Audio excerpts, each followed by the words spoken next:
Hi everyone, Jonas Stenström from Science Filmmaking Tips here. Today we're going to take a look at the Insta360 ONE X basic settings. And like many small cameras like this, the Insta360 ONE X is a 2-button system. The small button is on and off, and the large one is for starting a recording or taking a photo. We also use the smaller button to scroll between photo, video or settings. We do all of the changes in the settings menu. The camera is packed with different shooting modes like HDR video, bullet time, which we will return to later, time lapses both as video and as interval photos.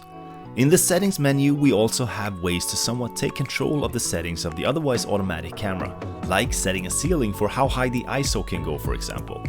I am taking the Insta360 ONE X for a run. Let's go. Before you start firing away on a new SD card, or if you have downloaded all of the files and are ready to start fresh, I always like to format the card in camera. Just like before, this is done in the settings option, but under this submenu with the exclamation mark and about. There is a whole bunch of accessories for this camera, but the only one I will mention now is the invisible stick, which is kind of like the foundation for the whole thing. Rolling. It is made to magically disappear when the image is stitched together. Just hold the camera out and capture everything, and the internal stabilization will help you get butter smooth action shots. And next up, we're going to look at shooting slow motion with this camera.